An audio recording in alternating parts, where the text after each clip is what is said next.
This is a work of fiction. Names, characters, business, events and incidents are the products of the author's imagination or are used fictitiously, and any resemblance to actual persons, living or dead, or actual events is purely coincidental.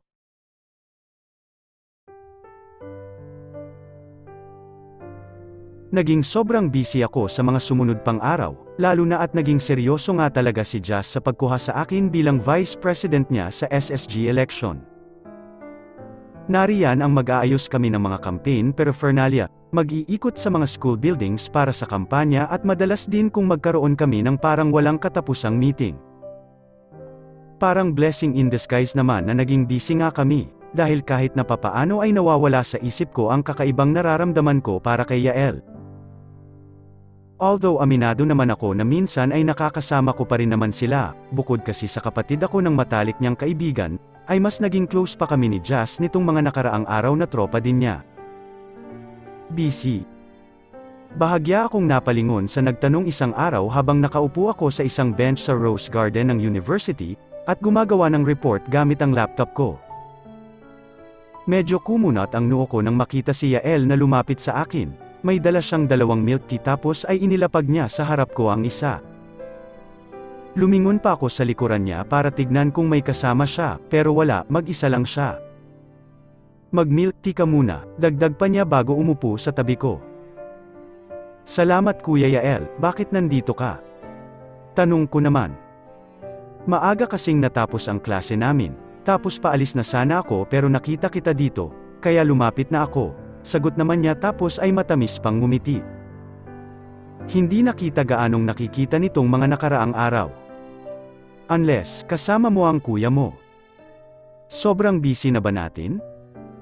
Tanong pa niya, tipid naman akong ngumiti bago tumango. Ilang linggo pa lang mula nang magsimula ang pasok, pero sobrang dami ng ginagawa. Tapos busy pa sa SSG election, lagi kasi kaming may meeting ni na Jazz, sagot ko. Bakit naman si Jazz kahit na busy siya, madalas pa ring sumasama sa amin, tanong niya, nagkibit naman ako ng balikat bilang tugon. Hindi ko rin alam, basta sobrang daming pinapagawa ng mga profs namin sa amin, sagot ko na lang.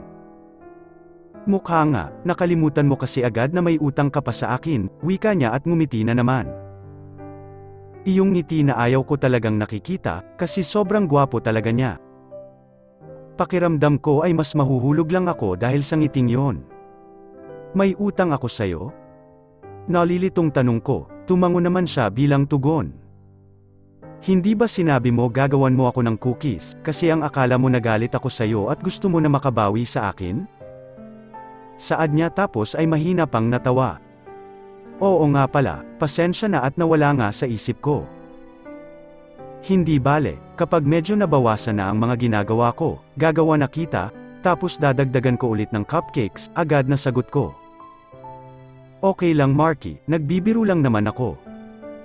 Hindi naman kita iistorbohin na alam kong busy ka, malumanay na wika niya, tapos ay matamis na namang ngumiti. Agad akong napabuntong hininga dahil nanlalambot na talaga ang mga tuhod ko dahil sa gwapo niyang ngiti. Kuya Yael, may itatanong ako sayo, saad ko. Yael na lang Marky, hindi naman nalalayo ang edad natin, wika naman niya. Pasensya na, hindi kasi ako komportable na tinatawag sa pangalan lang ang mga nakatatanda sa akin, lalo na kaibigan ka pa ni Kuya, sagot ko.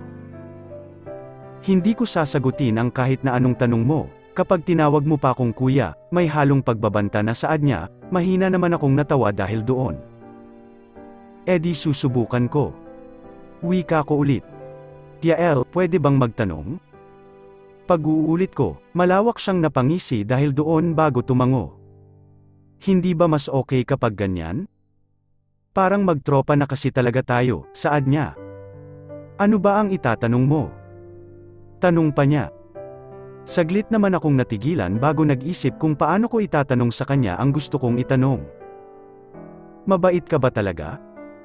I mean, mula kasi nang ipakilala ko ni Kuya sayo, sobrang considerate mo na sa akin.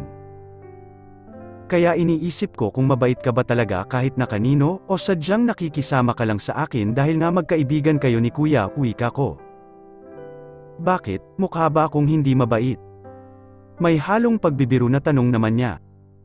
Hindi naman sa ganun, ano kasi, ewan. Hayaan mo na nga. Kalimutan mo na lang na nagtanong ako, saad ko kaya malakas siyang humalakhak. Pagkatapos noon ay muli ko nang ibinalik ang atensyon ko sa ginagawa, samantalang si Yael naman ay tahimik lang sa tabi ko. Ang akala ko nga ay maiinip siyang kasama ako at aalis na rin agad, lalo na't wala nang ang nagsasalita sa amin. Pero hindi naman siya umalis. Nanatili lang siya sa tabi ko. May mga pagkakataon nga na nako-conscious ako dahil ramdam kong nakatingin siya sa akin, pero umaakto ako na hindi ko iyon napapansin. Dumating ang 5:00 ng hapon, at alam kong darating na rin si Kuya Marky dahil tapos na rin ang klase niya. Kaya naman nag-save na ako ng ginagawang trabaho, at pinatay ko na ang laptop ko. "Natapos mo na ang ginagawa mo?" Tanong niya sa akin. "Hindi pa, pero baka sa kondo ko na itutuloy." Alam ko naman na tapos na rin sa klase si Kuya at papunta na rito, sagot ko. "Ikaw, halos 2 oras mo na akong sinasamahan dito. Wala ka bang ibang pupuntahan?" Tanong ko pa.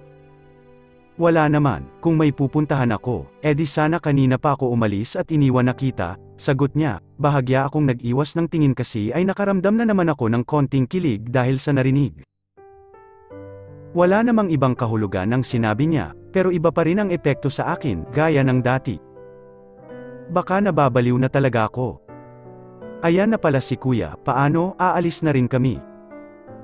Salamat ulit sa milk tea, wika ko na lang tapos ay tumayo na. Bunso, kaya mo naman ang umuwi mag-isa hindi ba? May kailangan pa kasi akong puntahan, saad niya pagkalapit sa akin kaya agad akong natigilan. Pare, nandito ka pala, dagdag pa niya nang makita si Yael na kasama ko. Oo pare, mag-isa kasi si Marky kanina dito, kaya sinamahan ko na, sagot naman ni Yael. Saan ka pupunta kuya? Kuryusong tanong ko naman. May kaibigan lang akong pupuntahan, sagot niya, mahinang natawa si Yael na parang may alam siya sa kung saan talaga pupunta si kuya. Sinong kaibigan? Tanong ko ulit, kuryoso kasi talaga ako sa kung saan siya pupunta, lalo na't napansin ko na napapadalas ang pag-alis niya na hindi niya ako isinasama. Ang dami mo namang tanong, basta babalik din ako agad. Giit na lang niya, dahil doon ay nagkibit na lang ako ng balikat. Bakit parang nagtatago ka ng sikreto sa akin, wala namang problema kung may date ka, o kung magkaroon ka ng girlfriend. Saad ko, muling natawa si Yael dahil doon. Ako na ang bahala sa kapatid mo pare, ako na ang maghahatid sa kanya pauwi sa kondo nyo, wika pa niya. Salamat pare.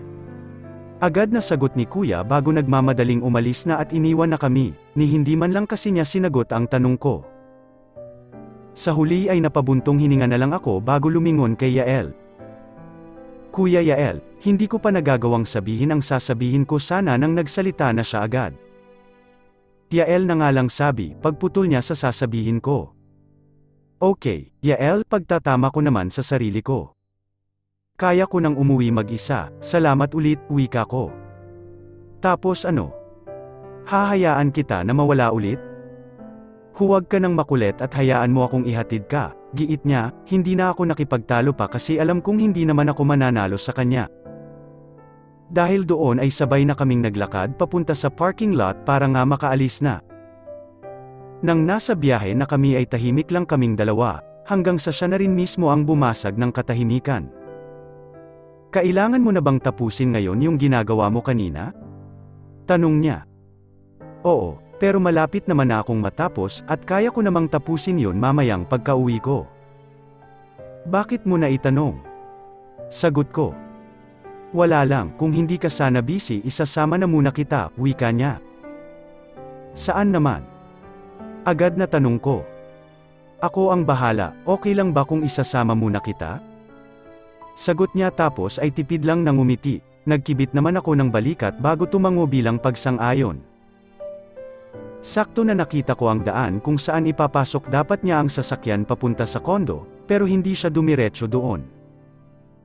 Hindi naman ako kumibo at naghintay na lang kung saan kami pupunta.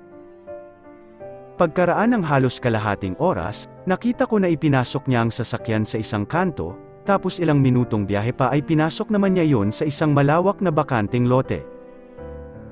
Yael, nakasulat kasi sa may labas na no trespassing daw. Baka makasuhan tayo ng may-ari, wika ko, mahina siyang natawa dahil doon. Huwag kang mag-alala, hindi ko naman gagawin sa'yo yon, sagot niya, bahagyang umawang ang bibig ko nang mapagtanto na sa kanila ang lugar na ito, dahil nga sa sinabi niya. Sa inyo ito? Tanong ko pa, gusto ko kasing makumpirma na sila nga ang nagmamay-ari ng lupaing ito. Regalo sa akin ito ni Mama nung 18th birthday ko, kaso hanggang ngayon hindi ko pa alam kung ano ang gagawin ko dito, sagot niya, kasabay nun ay ang pagpatay niya sa makina ng sasakyan at sabay naman kaming bumaba doon. Halika, doon tayo sa baba ng malaking puno ng akasya, presko doon, dagdag pa niya kaya natawa naman ako. Malamang presko na, papalubog na kasi ang araw, giit ko naman kaya mahina rin siyang natawa. Pinanood ko naman siya nang naglakad na siya papunta sa ilalim ng puno ng akasya, tapos ay umupo siya agad sa may damuhan. Nakangiti naman akong sumunod sa kanya, at umupo rin ako sa tabi niya habang siya ay nakasandal ang likod sa malaking puno. Saglit kaming binalot ng katahimikan, ako naman ay agad na iginala ang paningin sa kabuuan ng paligid. Dito ako nagpupunta minsan kapag may problema ako, o kung hindi kaya kapag gusto kong mag-isip at mapag-isa. Mababa ang boses na saad niya maya-maya pa. Ibig bang sabihin may problema ka ngayon? Kuryoso na tanong ko naman. Wala naman, gusto ko lang mag-isip, sagot niya. Tungkol naman saan? Tanong ko ulit. Hindi siya agad na sumagot, bahagya pa nga siyang tumingin sa akin na parang pinag-iisipan kung sasagutin niya ang tanong ko. Kaya sa huli ay ngumiti na lang ako sa kanya. Hindi mo naman kailangang sagutin, naisip ko lang na baka kailangan mo ng kausap, pero kung ano man ang gumugulo sa isip mo, hindi mo kailangang sabihin sa akin kung hindi ka handa, dagdag ko pa. Sa totoo lang, naiinggit ako sa mga kaibigan ko. Kina Levi, Van, Marcus, sa inyong lahat, wika naman niya na siyang kinagulat ko. Ganun pa man ay hindi ako sumagot o nagtanong kung bakit, hinintay ko lang siya na magpatuloy sa pagsasalita. Naiinggit ako na kaya niyong gumawa ng desisyon na gusto niyo talaga. Hindi iyong nakabase ang lahat sa gusto lang ng magulang niyo. Naiinggit din ako madalas kay Levi kasi, may supportive siyang mga magulang, mahabang dagdag pa niya. Hindi ba supportive ang mga magulang mo? Tanong ko naman, mapait siyang napangiti dahil doon. 12 years old lang ako mula nang maghiwalay ang mga magulang ko, wika niya. Aminado naman ako na hindi sila nagkulang sa akin financially, na nagagawa pa rin nilang ibigay ang mga gusto ko kahit nahiwalay na nga sila. Pero alam mo yon? Parang may kulang pa rin. Kasi kahit na anong material na bagay man ang meron ako, wala ako nung isang bagay na kayang ipagmalaki ng marami, dagdag pa niya. Isang buong pamilya? Tanong ko ulit, kaya marahan siyang tumango. Ipinakasal ng mga lolo't lola ko ang mga magulang ko, dahil lang magkakaibigan sila. May dugong Chinese kasi kami, at normal na sa kanila ang ganito, iyong sila mismo ang pipili ng mapapangasawa ng mga anak o apo nila, pagkukwento pa niya kaya mahina akong napasinghap. Sadly, may girlfriend daw si Papa nung ipinakasal sila ni Mama. Kahit ang mama ko, may boyfriend din daw noon. But they didn't have a choice. Ikinasal sila, nabuo ako, pero ang ending, hindi rin ako nabigyan ng buong pamilya, dagdag pa niya. Okay naman sana ang lahat, kung hindi lang masyadong controlling si Papa. Lahat kasi ng kilos ni Mama, parang lagi niyang binabantayan, lahat ng gagawin ni Mama, dapat ay may permiso muna niya. Nagawa namang magtiis ni Mama, hanggang sa nalaman namin na, may relasyon pa rin pala si Papa at ang girlfriend niya noon bago sila ikasal ni Mama. Worst, may anak pa sila, matanda lang ako ng 2 taon sa kapatid ko, saad ulit niya. Medyo nakaramdam ako ng awa sa kanya dahil sa gulo na nangyayari sa pamilya niya. Pero mahirap naman kasing magbitaw ng salita lalo na at problemang pamilya ito. Sinubukan pa rin naman ni Mama na magtiis, alam ko na ginawa niya yon para sa akin, kasi hindi niya gusto na lumaki ako na hindi kumpleto ang pamilya.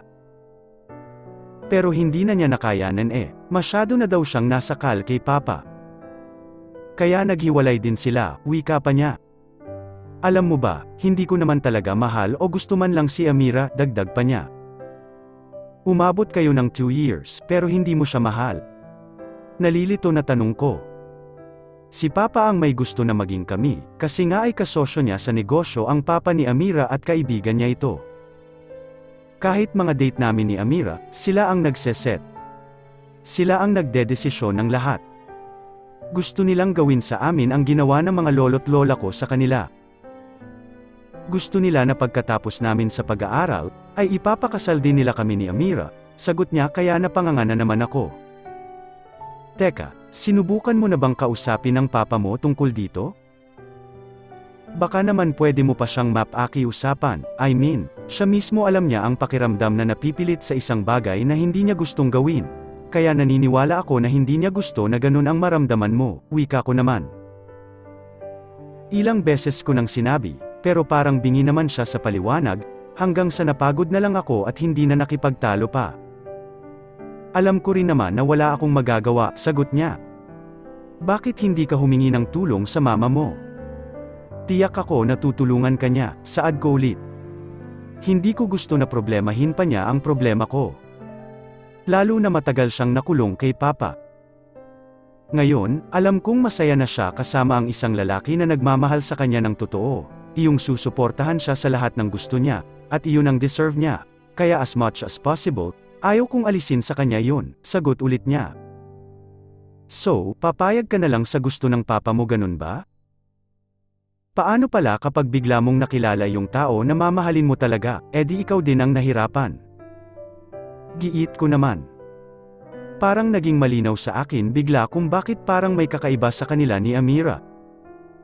Iyon pala ay hindi naman talaga niya ito gusto, at desisyon lang ng mga magulang nila na maging sila nga. Hindi ko alam, siguro yun na din ang dahilan kung bakit pinipili ko ang mga magiging kaibigan ko, kasi natatakot ako na baka may makilala akong isang tao at yun nga, na baka bigla na lang akong mahulog tapos ay maging komplikado lang ang lahat, sagot niya tapos ay tumingin siya sa akin. Agad na bumilis at lumakas ang tibok ng puso ko nang bigla kaming magkatitigan ng mata sa mata, tapos ay malungkot pa siyang ngumiti sa akin. Kaso mukhang nakilala ko na ang tao na iyon, mukhang nahuhulog na ako, puno ng emosyon na dagdag pa niya. Napalunok ako ng laway dahil sa narinig, mas lalo pang lumakas at bumilis ang tibok ng puso ko dahil doon.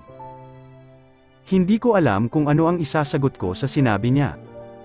Alam ba ng taong tinutukoy mo ang tungkol sa nararamdaman mo? Mababa ang boses na tanong ko, nagkibit naman siya ng balikat bilang tugon bago muling tumingin sa kawalan. Hindi ko alam, pero masaya ako na kasama siya. Alam mo yun? Iyong tipong kahit na wala kaming ginagawa, o kahit na hindi kami nag-uusap, basta kasama ko lang siya, masaya na ako, sagot niya. Kung ganon, dalawa lang ang solusyon dyan, wika ko kaya napatingin siya ulit sa akin. Either ipaglalaban mo ang nararamdaman mo at paninindigan mo yon, o huwag mo na lang sasabihin kung hindi mo rin naman kayang panindigan, kasi sa huli masasaktan mo lang siya, lalo na kung wala kang balak na suwayin ang Papa mo, dagdag ko pa. Alam ko naman yun, sagot niya tapos ay napabuntong hininga na naman. Marky, maraming salamat sa pakikinig ha. Alam mo, matagal na kaming magkakaibigan ni Van, Levi at ng kuya mo, pero ni minsan hindi ko sinabi sa kanila ang tungkol dito. Sa'yo lang. Kaya sana, huwag mo ring sasabihin sa iba, dagdag pa niya, agad akong napangiti dahil sa narinig. Huwag kang mag-alala, hindi naman ako tsismoso, sagot ko. Sa totoo lang ay nakakalungkot na marinig ang kwento niya, pero ganun pa man ay masaya ako na nagkwento siya sa akin, kasi pakiramdam ko ay pinagkakatiwalaan na niya ako ng sobra. Nanatili pa kami ng ilang oras sa bakanting lote na iyon, at nagkukwentuhan lang tungkol sa iba't ibang mga bagay. Masaya ako kasi pakiramdam ko ay mas nakikilala ko pa siya, at mas lalong masaya ako sa ideya na hindi naman pala talaga niya gusto, mahal o niligawan man lang si Amira, na nagkaroon lang sila ng relasyon dahil iyon ang gusto ng mga magulang nila. Tapos ay idagdag mo pa ang sinabi niya kanina, na parang nahuhulog na daw siya sa isang tao na nakilala niya. May parte sa akin ang gustong umasa na ako yon. pero kagaya ng laging sinasabi ng iba, hindi mabuti ang umaasa, lalo na sa mga bagay na wala namang kasiguraduhan. Kasi kapag hindi umayon ang tadhana sa gusto natin, tayo lang din ang madidismaya at masasaktan sa huli. Mga bandang 7:00 ng gabi nang magpasya kaming umalis na ni Yael, at ihatid na niya ako sa kondo. Ang akala ko nga ay nandoon na si Kuya pero pagkarating namin ay wala pa siya. Salamat ulit sa paghatid sa akin Yael, mababa ang boses na wika ko nang mabuksan ko na ang pinto ng kondo. Sinabi ko nga sa kanya na huwag na akong ihahatid hanggang sa unit, ang kaso ay mapilit siya. Gusto daw niyang makasigurado na makakapasok muna ako sa kondo bago siya aalis. Wala pa pala ang kuya mo dito. Sasamahan na muna kita, wika naman niya. Hindi na ako nakasagot nang naglakad na siya papasok sa loob, kaya sa huli ay hinayaan ko na lang siya at isinara ko na ang pinto ng kondo. Dumiretso naman ako sa kusina para makuha siya ng maiinom, tapos ay agad akong bumalik sa sala kung saan siya nakaupo at inilapag ko iyon sa lamisita. Nagugutom ka na ba? Ipagluluto kita, o kung hindi kaya o-order na lang ako, para may makain din si kuya pagka-uwi niya, wika ko naman. Ako na ang o-order, para hindi ka na rin maabala pa. Alam ko naman na may kailangan ka pang tapusin, sagot niya. Nahihiyaman ay hinayaan ko na lang siya sa gusto niyang gawin. Agad ko namang inilapag sa lamisita ang laptop ko, binuksan ko yun tapos ay sa lapag na ako umupo.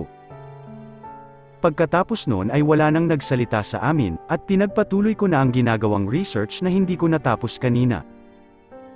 Nasa kalagitnaan pa lang ako ng ginagawa ko, at sobra na akong naiinip.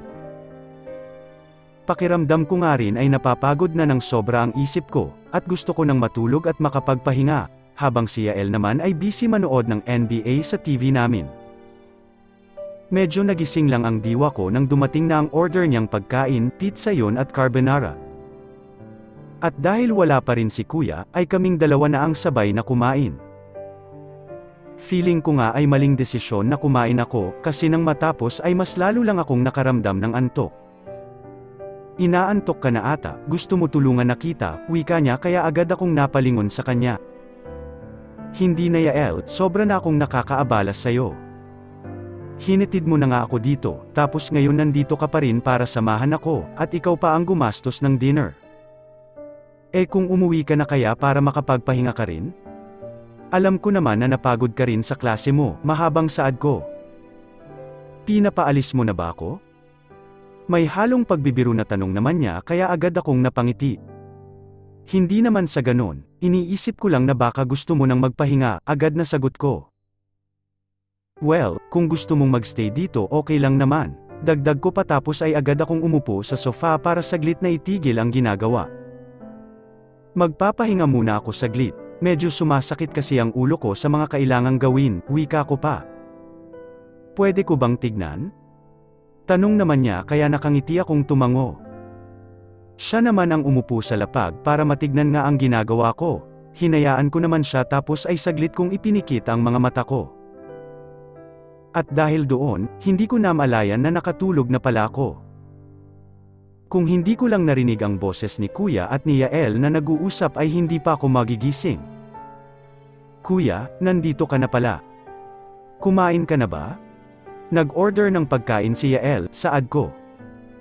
Nakaidlip pala ako, pasensya na, dagdag ko pa na ang kinakausap ay si Yael. Okay lang, aalis na rin ako para makapagpahinga na kayo. Medyo late na rin kasi, nakangiti at malumanay na wika naman ni Yael. Late? Nalilitong tanong ko bago tinignan ang oras sa cellphone ko, at agad akong napanganga nang makitang 11:00 na ng gabi. Iyong research ko. Malakas at gulat na wika ko bago nagmamadaling umupo ulit sa lapag. Ang akala ko ay nakaidlip lang ako ng ilang minuto, hindi ko inakala na nakatulog pala ako ng ilang oras. Relax Marky, natapos ko na kaya huwag kang mag-alala, magpahinga ka na, nakangiting saad naman ni Yael kaya agad akong napalunok ng laway. Nung una ay ayaw kong maniwala, pero nang tignan ko yun ay natapos na nga niya, bukod doon ay sobrang maayos at maganda pa ang pagkakagawa. Masyado mo naman atang ini-spoil ang kapatid ko pare, natatawa na saad ni kuya dahil doon. Hindi naman pare, nakatulog kasi siya at wala naman akong ginagawa kaya ako na ang gumawa ng kailangan niyang tapusin. Hindi ko naman siya maiwa na mag-isa dito, kasi nga hinihintay ka niya, agad na paliwanag ni Yael. Paano, mauuna na ako't magpapahinga na rin, dagdag pa niya. Dito ka na lang kaya matulog pare, medyo late na rin kasi. Wika ni kuya, mabilis naman akong tumango bilang pagsang-ayon. Tapos ano, sisipain mo ulit ako. Ayaw ko nga. Nung huling beses kitang nakatabi sa pagtulog, napuyat ako dahil ang lakas mong maghilik, tapos ang likot mo pang matulog, natatawa na biro naman ni Yael. Di dyan ka sa sofa, may aircon din naman dito sa sala, sagot ni kuya kaya tumango ako ulit. O kung hindi kaya tabihan mo na lang si Marky, malaki rin naman ang kama niya, dagdag pa niya, akmang tatango ulit sana ako pero agad ding natigilan ng mapagtanto kung ano ang sinabi ni kuya. Mabilis pa nga akong napalingon kay Yael, at nakita kong nakatingin siya sa akin na para bang hinihintay ang magiging reaksyon ko. Okay lang naman sa akin, wika ko na lang. Sa totoo lang ay hindi okay sa akin iyon, lalo na't alam kong hindi ako makakatulog kapag kaming dalawa lang ang magkatabi sa iisang kama. Baka mamaya ay matukso pa ako at kung ano pa ang magawa ko sa kanya, wala kasi akong tiwala sa sarili ko at baka nga hindi ako makapagpigil, kaya mas mabuti na iyong nag-iingat. Ang kaso, pagkatapos ng lahat ng ginawa niya para sa akin ngayong araw, lalo na ang pagtapos niya sa research ko, ayaw ko namang isipin niya na wala akong utang na loob. Salamat, pero okay lang talaga ako. Hindi pa naman ako inaantok at kaya ko pang magmaneho, nakangiting wika na lang ni Yael sa huli. Sinubukan pa siyang pilitin ni kuya, pero nagpumilit din siya na uuwi na lang kaya sa huli ay wala na kaming nagawa pa para pigilan siya. Pagkaalis niya ay iniligpit ko na ang mga gamit ko, at iniwan ko na rin si kuya sa sala na kumakain pa. Agad din akong naghilamos at nagpalit ng damit na pangtulog. Hindi pa rin talaga ako makapaniwala na nagawang tapusin ni Yael ang research ko sa loob lang ng ilang oras, sobra akong natutuwa dahil alam ko na wala na akong iisipin, at hindi na ako mapupuyat pa lalo na't bukas na nga ang deadline nito. Pero may parte rin sa akin ang nahihiya sa kanya. Marky, matutulog na ako. Narinig kong saad ni kuya maya-maya pa, kasabay ng 3 pagkatok sa pinto ng kwarto ko. Ako rin kuya, good night. Sagot ko naman. Hindi na ulit nagsalita pa si kuya, pero narinig ko ang pagbukas at pagsara ng pinto ng kwarto niya kaya alam kong magpapahinga na siya. Ako naman, habang nakahiga ako sa kama ko at nakatitig sa kisame, ay nagpasya ako na kunin ang cellphone ko para mag-chat kay Yael. Yael, pasensya na ulit kung naabala pa kita. Pero maraming salamat, lalo na sa pagtapos ng research ko, sobra kong na-appreciate. Ang dami mo nang nagawa para sa akin, at sa totoo lang hindi ko na alam kung paano pa makakabawi sa'yo, yan ang chat ko sa kanya. Nagulat nga ako nang biglang tumunog ang cellphone ko, bigla kasing tumawag si Yael via video call, ilang segundo lang pagkatapos kong isend sa kanya ang mensahe na yon. Mabilis naman akong umupo sa kama bago sinagot iyon kahit na medyo nag-aalangan at naiilang ako. Hindi kasi ako makapag-reply sa chat mo dahil nasa biyahe pa ako, kaya tumawag na lang ako, wika niya pagkasagot ko. Medyo madilim man ay nakita ko pa rin ang gwapo niyang mukha, at nasa loob pa nga siya ng sasakyan niya. Hindi ka naman nakakaabala sa akin Marky, masaya ako na nakakatulong, nakangiting dagdag pa niya. Kahit na, sobra pa rin akong nahihiya sa'yo, at kahit na papaano gusto ko na makabawi man lang, sagot ko naman. Sige, kung gusto mo talagang makabawi sa akin, huwag mo na lang ibababa ang tawag hanggang sa makauwi ako. Nakangiting wika niya, maging ako ay napangiti na rin dahil doon. Ano naman ang pag-uusapan natin? Ano ang sasabihin ko? Tanong ko. Wala, gusto ko lang maramdaman na may kasama ako para hindi ako mainip sa biyahe, sagot niya. Napahinga naman ako ng malalim bago humiga sa kama ko, pero hawak ko pa rin naman ang phone ko at nakatingin lang ako sa gwapo niyang mukha. Alam mo feeling ko, sobrang swerte ng babaeng mamahalin mo. Kung si Amira man iyon, o may iba pa, alam ko na kahit sino man siya ay sobrang swerte niya. mababa ang boses na saad ko, maging ako ay nagulat doon. Hindi ko kasi inakala na magagawa ko yung sabihin sa kanya. Talaga ba, paano mo naman nasabi? Nakangiting tanong niya. Kasi palangiti ka, tapos sobrang bait mo at maalaga pa. At kung sa mga kaibigan mo palang ganun ka na, paano pa sa babae na mamahalin mo, hindi ba? Sagot ko naman. Iyon lang ba ang rason? Tanong niya na parang may hinihintay pa na sabihin ako, ang ngiti sa labi niya ay hindi pa rin maalis. May ibang rason pa ba? Tanong ko naman. Bakit, hindi ba ako gwapo? Tanong din niya kaya mahina akong natawa. Given naman na yon, obvious na masyado kasi kahit kanino mo itanong, iisa lang naman ang isasagot nila, napapangiti na saad ko. Nagwapo ako? Tanong pa niya na parang gusto niyang manggaling mismo yun sa akin. Oo na nga, alam ko naman na gusto mo lang marinig eh. Sige na, gwapo ka, at isa iyon sa mga rason kung bakit magiging swerte ang babae na mamahalin mo. Kunwari ay napipilitan na sagot ko, kaya muli siyang natawa. Alam mo Marky, sobrang cute mo, natatawa na wika pa niya, agad kong naramdaman ang pag-iinit ng magkabilang pisngi ko. Mabuti na nga lang at nakapatay na ang ilaw sa kwarto ko, at ang lampshade na lang ang bukas, kaya medyo madilim at alam kong hindi niya napansin na nag-blush ako dahil sa papuri niya. Nandito na ako sa bahay Marky, salamat sa pagsama sa akin hanggang sa makauwi ako, nakangiting dagdag pa niya. Bakit parang ang bilis naman ng biyahe? Nakakunot ang noo na tanong ko. Mabilis ba, o ayaw mo lang ibaba ang tawag kasi gusto mo pa akong makausap? Nagbibiro na tanong naman niya. Baliw, nagtataka lang ako. Paano, sige na't magpahinga ka na. Magpapahinga na rin ako, nakangiting wika ko. Sige Marky, I'll just see you tomorrow, good night. Sobrang malumanay ang boses na saad niya. Good night din Yael, at salamat ulit sa mga ginawa mo para sa akin ngayong araw, sagot ko bago pinutol ang tawag. Nang matapos ang tawag ay sobra akong nahirapan na pigilan ang sarili ko para hindi sumigaw dala ng labis na kilig. Kaya ang ending ay para akong baliw na nagpagulong-gulong sa kama ko.